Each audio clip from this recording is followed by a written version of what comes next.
In the reading we've just heard, Jesus is reminding his disciples of their priorities. This focus on their priorities, he says, will help them to relax rather than to fret over the state of the world they are living in.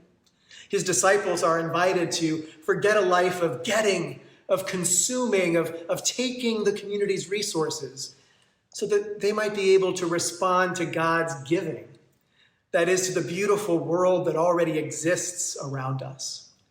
Be generous, he says. Give to the poor. Where you place your time, your energy, your treasure, that's where you will most want to be. But it'll take work. It's a commitment. It won't be easy. There's a really interesting question from the disciple Peter that comes after the reading we've just heard. Peter says to Jesus, "Master, are you telling this all just for us, or is it for everybody? In other words, do I have to do all this stuff?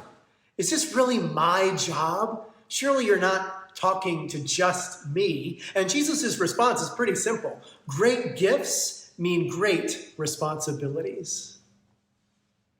Over the past month, we've been asking ourselves some big questions about how we can respond to the climate crisis.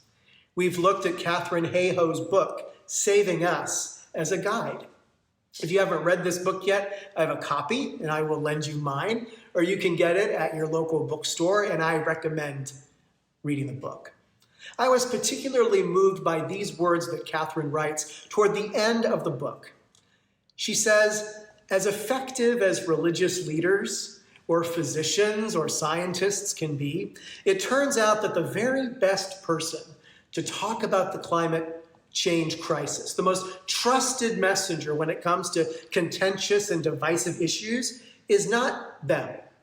It's not her, Katharine Hayhoe, it's you. Someone who understands why these issues matter. Someone who shares the same values, who cares about the person that you're talking to. You are the perfect person to have this conversation with the people in your life.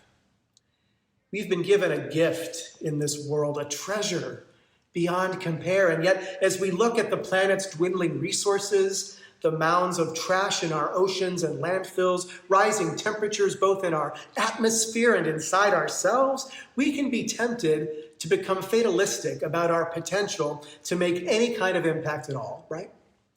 And yet Paul Hawken, the environmentalist and founder of Project Drawdown, a nonprofit dedicated to researching when and how global warming can be reversed, has this to say. When asked if I'm pessimistic or optimistic about the future, my answer is, if you look at the science about what is happening on Earth and aren't pessimistic, you don't understand data. But if you meet people working to restore the Earth and the lives of the poor and you aren't optimistic, well, you haven't got a pulse. He says, what I see in the world are ordinary people willing to confront despair, power, and incalculable odds in order to restore grace, justice, and beauty in the world.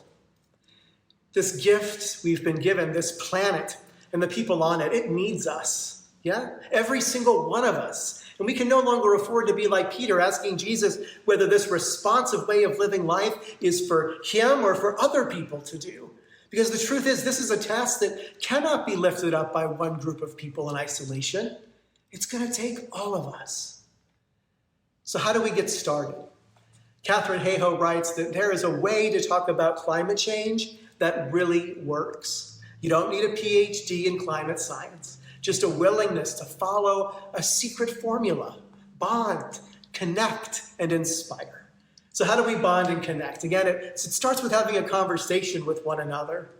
It might mean meeting as a colonial community more frequently to have these conversations.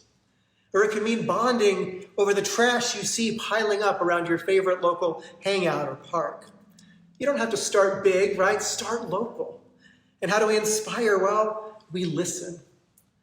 Listen to someone tell you about their love of dogs and then ask them if they've ever tried a cricket-based food instead of one that relies on the factory farm industry. Tell someone interested in solar panels that you've got solar panels on your church and it's made a difference in how our congregation consumes energy. It's a matter of connecting with someone where they are, with what they are passionate about. And it's about what you're passionate about too. We don't have to fix everything, just our own little corner of this beautiful planet we call home. We're going to take a little time this morning to talk together about hope, about our hope for a better world, our hope for a healthier planet and a healthier community.